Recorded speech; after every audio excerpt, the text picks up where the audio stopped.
প্রিয় ছাত্রছাত্রী, আশা করি তোমরা সবাই খুব খুব ভালো আছো আর তোমরা মন দিয়ে পড়াশোনা করছো, ঠিক আছে? আর সুন্দর মন নিয়ে তোমরা একটা চলাফেরা করছো, ঠিক আছে? তাহলে সুন্দর সুস্থ স্বাভাবিক মন পারে তোমাদের একটি ভালো এডুকেশন দিতে, ঠিক আছে?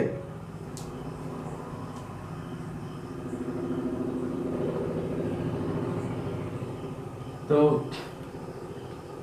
তোমরা মন দিয়ে পড়ো, আমি তোমাদের সঙ্গে রয়েছি, ঠিক আছে? একদম পড়াশোনাটা থেমে রেখো না। দেখো, পড়াশোনার বিকল্প হয় না, স্টাডির কোনো বিকল্প হয় না।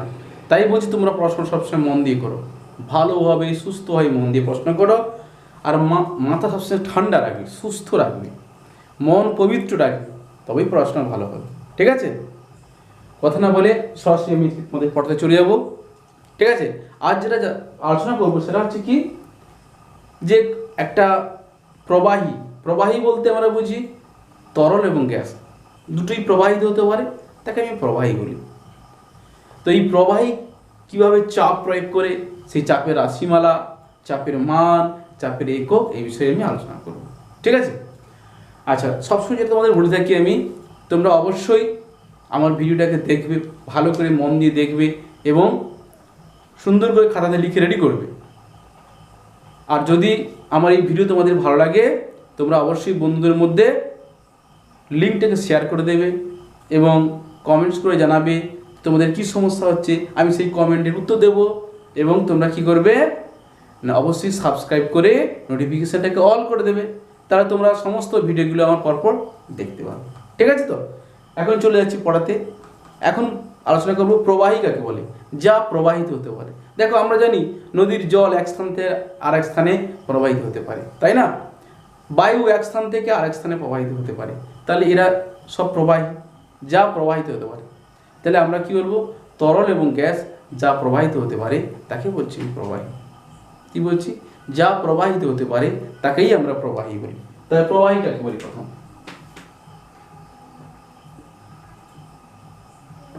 প্রবাহী কাকে বলবো না, যা প্রবাহিত হতে পারে। কি বলবো? যা প্রবাহিত হতে পারে তাকেই আমরা প্রবাহী বলছি। কি বলছি?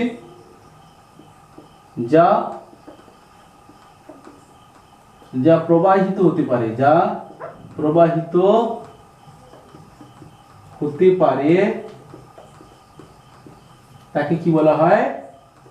তাকে প্রবাহী বলে, তাকে প্রবাহী বলে। তাহলে যা প্রবাহিত হতে পারে তাকে প্রবাহী বলে। এক্সাম্পল কি দেবো আমরা? তরল এবং গ্যাস। কি দেবো? তরল এবং গ্যাস। এক্সাম্পল কি দেবো? এক্সাম্পল কি দেবো আমরা? তরল এবং গ্যাস। কি দেবো? তরল ও গ্যাস। যে কোনো তরল সহজে প্রবাহিত হতে পারে, তরল বা গ্যাস, এই দুটো হচ্ছে কি প্রবাহিত। এদের বলা হচ্ছে ফ্লুইড। কি বলা হয়? Fluid is equal two liquid plus gas. তার মানে কি, একটা প্রবাহী কি কি উদাহরণ কি হতে পারে? যে কোনো তরল হতে পারে অথবা গ্যাসও হতে পারে, ঠিক আছে? তাকেই বলছি আমরা মানে প্রবাহী। এবার আসছি থ্রাস্ট বা ঘাত কাকে বলে। কি আলোচনা করবো? ঘাত কাকে বলে। কোনো তলের উপর লম্বভাবে যে বল প্রয়োগ করে তাকেই বলছি আমরা ঘাত। ধরে এখানে একটা পাথরের ব্লক, এই টেবিলটার উপরে একটা ব্লক প্রয়োগ করছে, তো অর্থাৎ এই ব্লকটা এই টেবিলের উপরে কি প্রয়োগ করছে? একটা ঘাত প্রয়োগ করছে। কি প্রয়োগ করছে? একটা ঘাত, ঠিক আছে? তাহলে ঘাত কাকে বলে?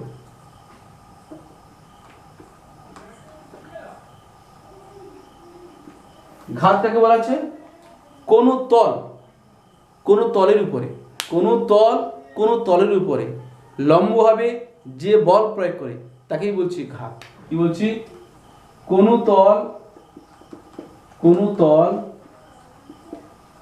একটা তল অন্য কোনো তলের উপরে, অন্য কোনো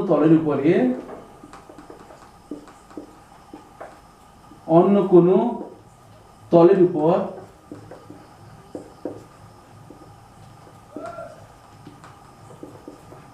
লম্বভাবে যে বল প্রয়োগ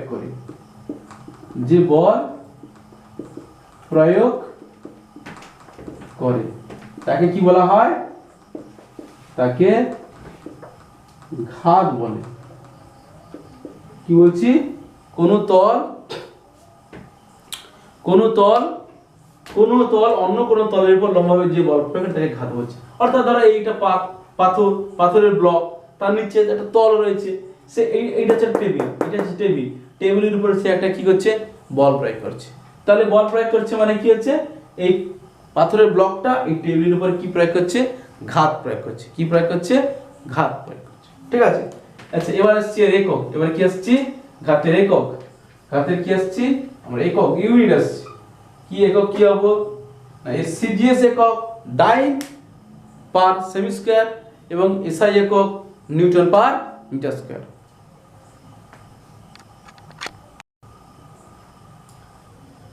তাহলে ঘাতের একক কি আসছে না, ঘাতের সিজিএস একক কি আসছে না, এর সিজিএস একক কি হবে, ঘাতের সিজিএস একক হচ্ছে ডাইন। ঠিক আছে, সিজিএস কি হচ্ছে ডাইন।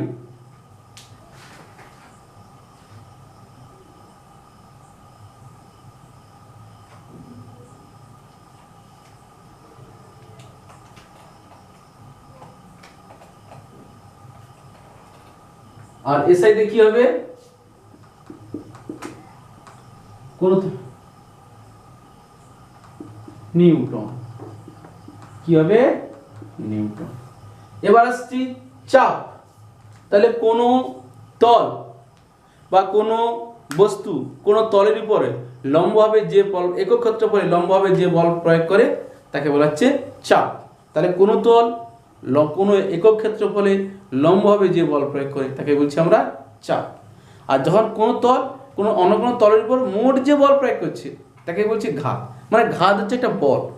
ঠিক আছে। এবার কি আসছি, চাপ বা প্রেসার।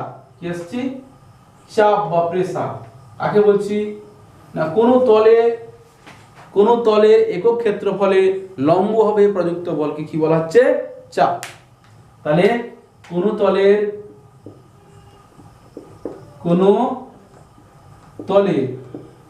একক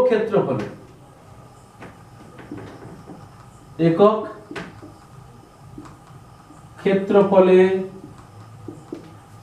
লম্বভাবে প্রযুক্ত বলকে, কোন তলের একক ক্ষেত্রফলে লম্বভাবে প্রযুক্ত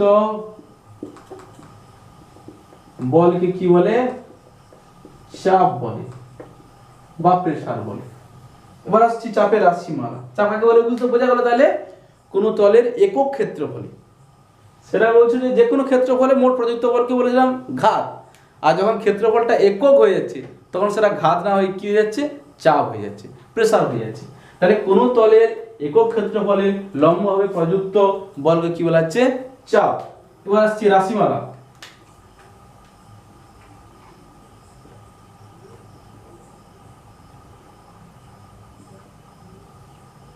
চাপের রাশিমালা কি আসছে না, চাপ সমান বল বাই প্রযুক্ত বল। কি বলবো,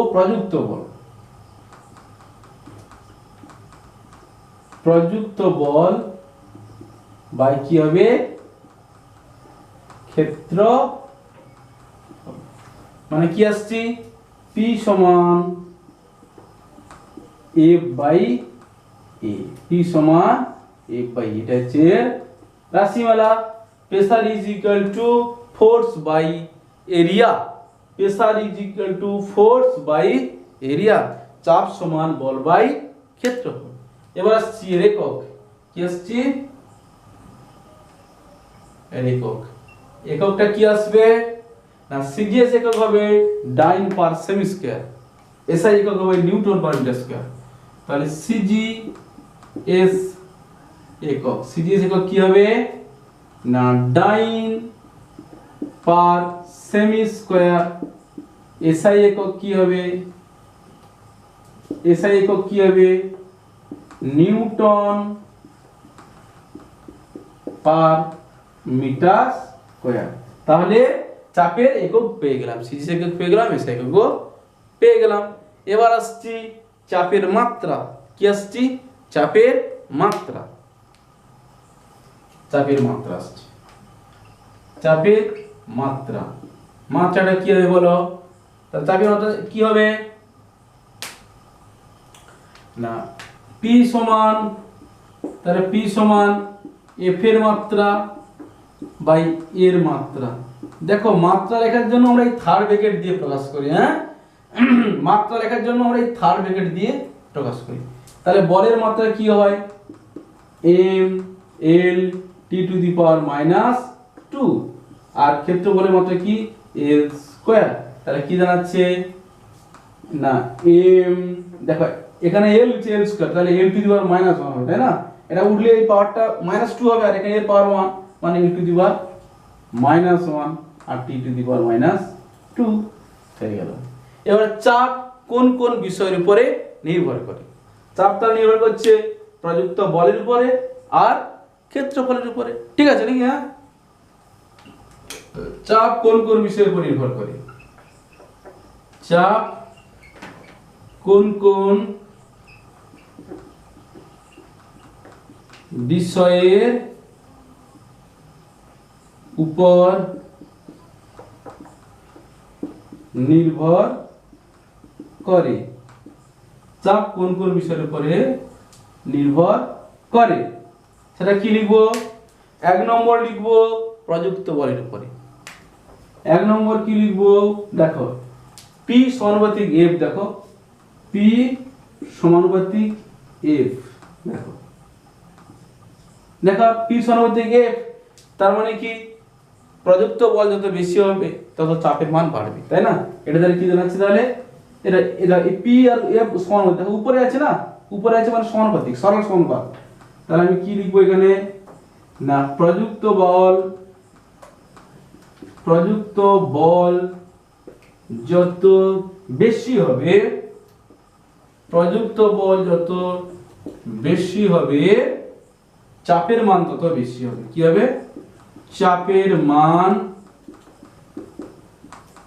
তত বেশি হবে, ঠিক আছে, বেশি হবে। 2 নম্বর কি হচ্ছে?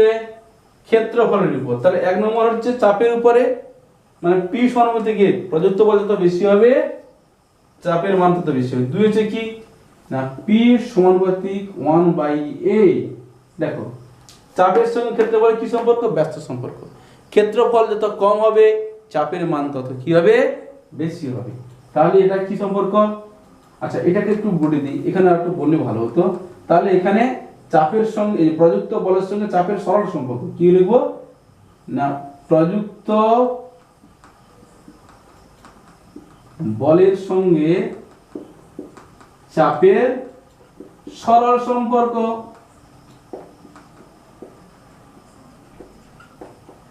2 নম্বর আসছে কি না, পি সমানুপাতিক 1/a, মানে চাপের সঙ্গে, দেখো চাপের সঙ্গে ক্ষেত্রফলের কি সম্পর্ক?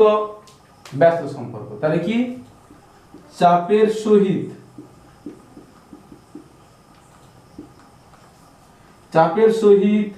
ক্ষেত্রফলের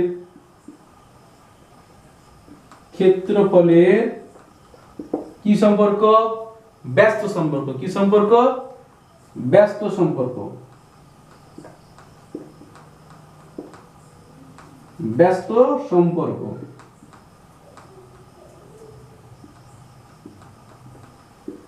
অর্থাৎ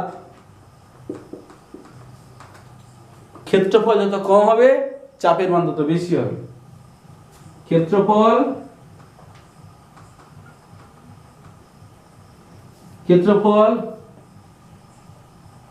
যত বেশি হবে চাপের মান তত কম হবে। ক্ষেত্রফল যত বেশি হবে চাপ তত কম হবে, আর ক্ষেত্রফল যত কম হবে চাপ তত কি হবে? বেশি হবে। হ্যাঁ, তাহলে ক্ষেত্রফল যত বেশি হবে চাপ তত কি হবে? কম হবে, আর ক্ষেত্রফল যত কম হবে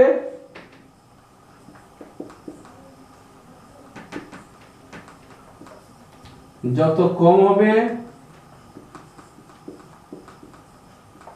চাপ তত বেশি হবে। দেখো আমরা যখন ছুরি দিয়ে কোনো কিছু কাটি, দেখো ছুরিটা খুব ধারালো হলে সহজে কাটে, আর ছুরিটা যদি ভোঁতা হয় সহজে কাটে না। কেন বলো তো? ছুরি যত ধারালো হবে, ধারালো প্রান্তটার ক্ষেত্রফল কমে গেল, তাহলে তখন চাপ দিয়ে সহজে কাটা যাচ্ছে। তাহলে ছুরি ধার থাকলে বেশি কাটা যায়, আর ছুরিতে ধার থাকলে কাটা যায় না। এর কারণ কি না, ছুরিতে যখন ধার থাকবে তার ক্ষেত্রফলটা, সেই ধারালো প্রান্তের ক্ষেত্রফলটা কমে গেল, তাই যখন চাপ দেওয়া হয় ক্ষেত্রফল কম হওয়ার জন্য চাপটা বেশি প্রযুক্ত হয়, তার জন্য সহজে কেটে যায়। আর যদি একটা ভোঁতা ছুরি হয়, তার ক্ষেত্রফল বেশি, তাহলে তুমি যখন বল প্রয়োগ করবে তখন চাপ কিন্তু বেশি হবে না। একটা ধারালো ছুরিতে যখন তুমি বল প্রয়োগ করবে চাপ বেশি হবে। কেন? তার ধারালো প্রান্তের ক্ষেত্রফল কম, তাই যখন বল প্রয়োগ করা হয় চাপ বেশি পড়ে, তাই সহজে কেটে যায়। আর যদি এটা ভোঁতা ছুরি হয়, তার যদি ধার না হয়, তাহলে তার ক্ষেত্রফলটা বেশি হবে, ধারালো প্রান্তের ক্ষেত্রফল বেশি, তাই যখন ছুরির উপর বল প্রয়োগ করা হবে তখন চাপটা কম হবে, তাই সহজে কিন্তু কাটবে না, বুঝতে পেরেছো?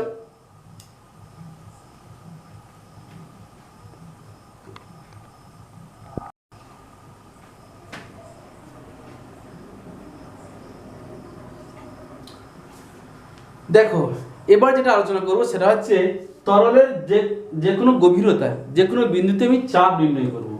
ঠিক আছে, তাহলে আমি কি নির্ণয় করব? তরলের যে কোনো বিন্দুতে আমি চাপ নির্ণয় করব। ঠিক আছে, এটাই হচ্ছে আমাদের এখন পড়া। ঠিক আছে, তাই তো? তাহলে তরলের যে কোনো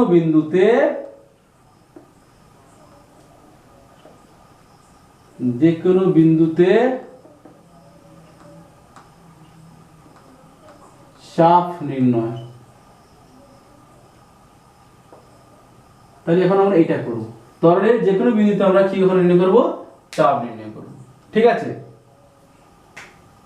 তাহলে তরলের যে কোনো বিন্দুতে এখন একটা আমরা চাপ নির্ণয় করছি।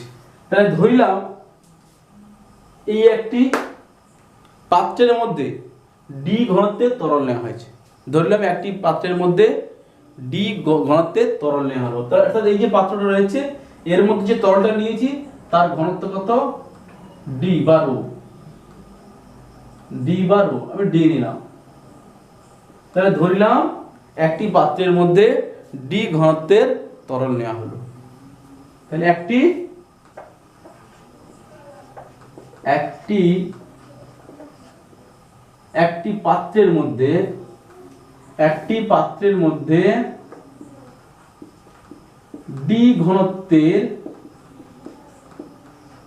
পাত্রের মধ্যে ডি ঘনত্বের তরল নেওয়া হলো।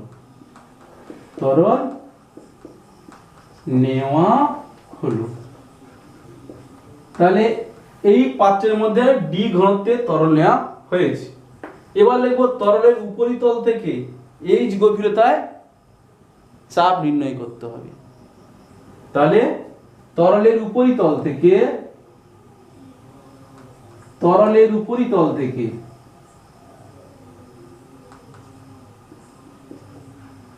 তাহলে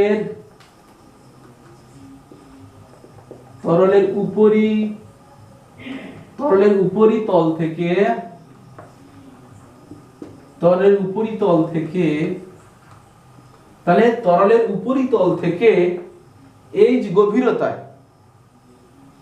গভীরতায় এখানে একটা বিন্দু নিলাম, ও বিন্দু। কি নিলাম? ও বিন্দুতে চাপ নির্ণয় করতে হবে। তাহলে তরলের উপরিতল থেকে এইচ গভীরতায়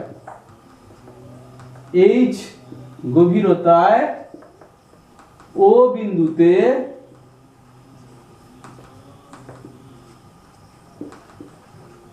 চাপ নির্ণয় করতে হবে। ঠিক আছে,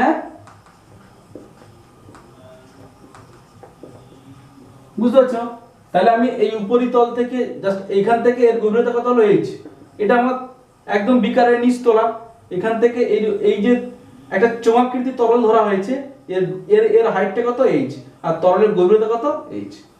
এই জন্য হচ্ছে পাত্রের ডি ঘনত্বের তরল নেওয়া হলো, তরলের উপরিতল থেকে এইচ গভীরতায় ও বিন্দুতে চাপ নির্ণয় করতে হবে। তাহলে এখানে ও বিন্দুকে কেন্দ্র করে এ ক্ষেত্রফলের একটি চোঙাকৃতি তরল ভাবা হলো। ঠিক আছে, তাহলে কি বলবো, ও বিন্দুকে কেন্দ্র করে, ও বিন্দুকে কেন্দ্র করে, তাহলে ও বিন্দুকে কেন্দ্র করে, ও বিন্দুকে কেন্দ্র করে এ ক্ষেত্রফলে, এ ক্ষেত্রফলের, তাহলে ও বিন্দুকে কেন্দ্র করে এ ক্ষেত্রফলের একটি চোঙাকৃতি তরল ভাবা হলো। একটি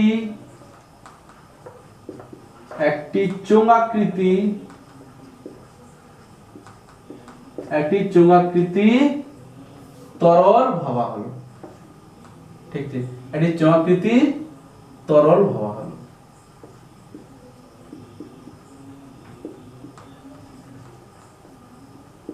ভাবা হলো। এখন তরলের আয়তন কত হবে? তরলের আয়তন মানে কি? ক্ষেত্রফল ইনটু গভীরতা। তরলের আয়তন, এখন তরলের আয়তন কত হবে বলো? তরলের আয়তন কত হবে? তরলের ক্ষেত্রফল ইনটু গভীরতা। তাহলে কি হবে? ক্ষেত্রফল ইনটু কি হচ্ছে? গভীরতা। তাহলে তরলের ক্ষেত্রফল ইনটু গভীরতা মানে এই ক্ষেত্রফল ইনটু গভীরতা এইচ, মানে কি হবে? এ ইনটু এইচ। এবার তরলের আয়তন কত? তরলের আয়তন পেয়ে গেলাম, এবার তরলের ভর পাবো। ঠিক আছে, তরলের ভর কত? তরলের ভর, ভর মানে কি? আয়তন ইনটু ঘনত্ব।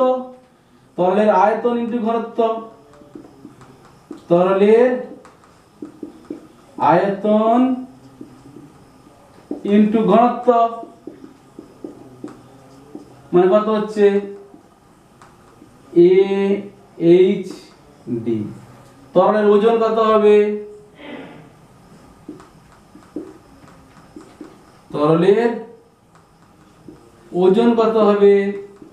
না, ভর ইনটু অভিকর্ষজ ত্বরণ, অভিকর্ষজ ত্বরণ মানে কি আসছে? এ এইচ ডি জি। এবার তরলের ওজন বের করে, চাপ সমান কি? তরলের ওজন বাই ক্ষেত্রফল। তরলের চাপ সমান কি? তাহলে তরলের চাপ সমান কি? তরলের ওজন, তরলের ওজন বাই ক্ষেত্রফল, ক্ষেত্রফল। তাহলে পি সমান ওজন কত? A H D G by ক্ষেত্রফল এ। তাহলে এই এ কাটা, তার মানে পি সমান কি পাচ্ছি আমরা? এইচ ডি জি। মানে তাহলে তরলের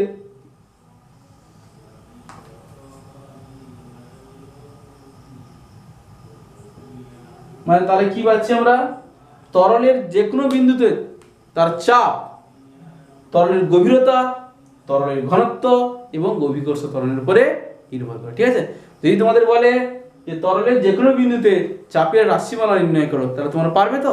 খুব সহজ। দেখো, প্রথম তরলের এই দুটো বিকারে তরল নিয়েছি, তরলের মধ্যে একটা চোঙাকৃতি তরল ধরেছি, চোঙাকৃতি তরলের একটা ও বিন্দুকে কেন্দ্র করে একটা ক্ষেত্রফল এ ধরেছি, আর এই গভীরতায় এর আমি চাপ নির্ণয় করতে চাইছি। ঠিক আছে, তাহলে তরলের ঘনত্ব ডি ধরেছি, তাহলে তরলের প্রথম আয়তন কি নেব?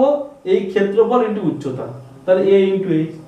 ভর সমান কি? আয়তন ইনটু ঘনত্ব, তাহলে মানে এ এইচ ইনটু ডি হবে, ডি তো তরলের ঘনত্ব। ওজন সমান কি? ভর ইনটু অভিকর্ষ ত্বরণ, তাহলে ভর পেয়েছি এ এইচ ডি, তার সঙ্গে জি গুণ করে দিলে ওজন পেয়ে গেলাম। চাপ সমান কি? বল বা ওজন বাই ক্ষেত্রফল, তা তরলের ওজন বাই ক্ষেত্রফল মানে A H D G by A. এই এ কাটা, তাহলে পি সমান এইচ ডি জি সহজ, বুঝতে পেরেছো সবাই?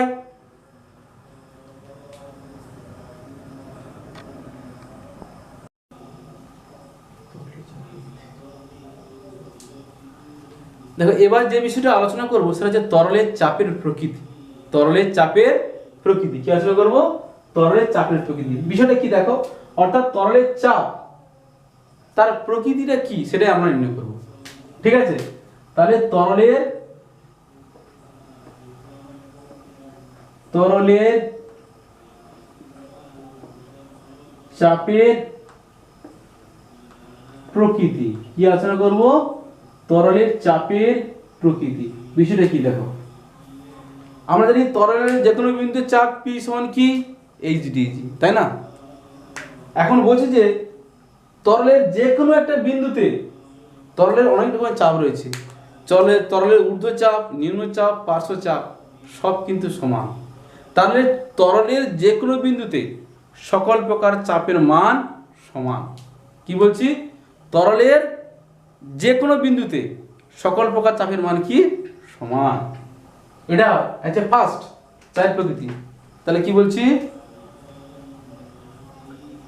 যে কোনো বিন্দুতে তরলের সকল প্রকার চাপের মান সমান। সকল প্রকার চাপের মান কি হচ্ছে সমান। এটা গেল 1 নম্বর। 2 নম্বর, যে এইটা তল, এই তলে একটা বিন্দু নিলাম, তাহলে এই তলের উপর যে কোনো বিন্দুতে সকল প্রকার চাপের মান সমান। কি বলছি? তরলের যে কোনো অনুভূমিক তলে যে কোনো বিন্দুতে সকল প্রকার চাপের মান সমান। ধরো এইটা তল নিয়েছি, এই তলের এই বিন্দুতে চাপ, সকল প্রকার চাপ কি হবে সমান। অর্থাৎ তলের ঊর্ধ্বচাপ, নিম্নচাপ, পার্শ্বচাপ সব কি হবে সমান। তাহলে কি বলছি? তরলের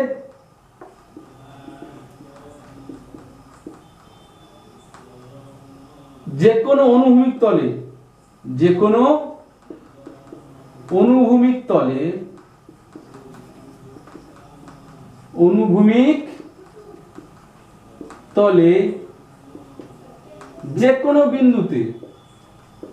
কোনো বিন্দুতে সকল প্রকার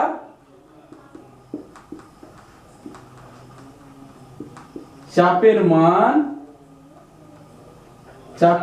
সমান। চাপের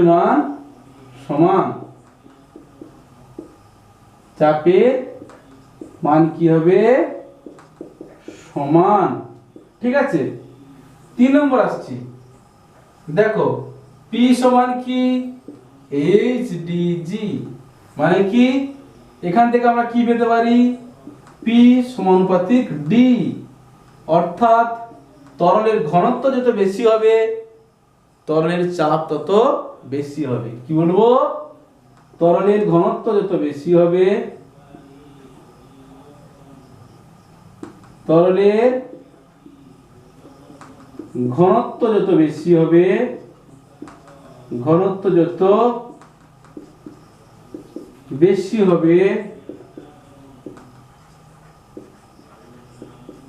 তরলের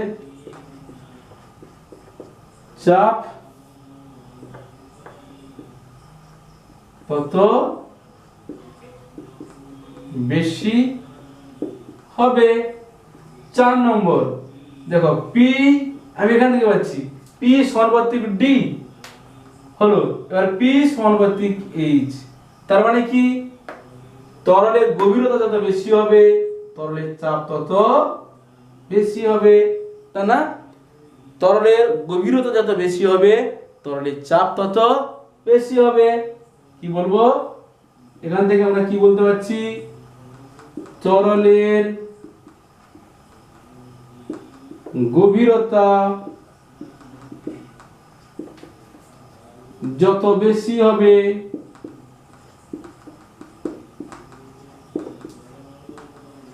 তরলের চাপ তত বেশি হবে। তাহলে বোঝা গেল, হ্যাঁ? তাহলে তরলের চাপ তার প্রকৃতি কিরূপ সেটা আমরা বোঝা গেল। প্রকৃতি বলতে কি, তরল চাপ কি কি বিষয়ের উপর নির্ভর করছে, কোথায় চাপ কেমন, চাপ কার সঙ্গে সঙ্গে কিভাবে পরিবর্তিত হয়, সেই বিষয়টা এখানে আলোচনা করা হয়েছে। প্রথমে কি বলছি যে তরলের যে কোনো বিন্দুতে সকল প্রকার চাপের মান সমান।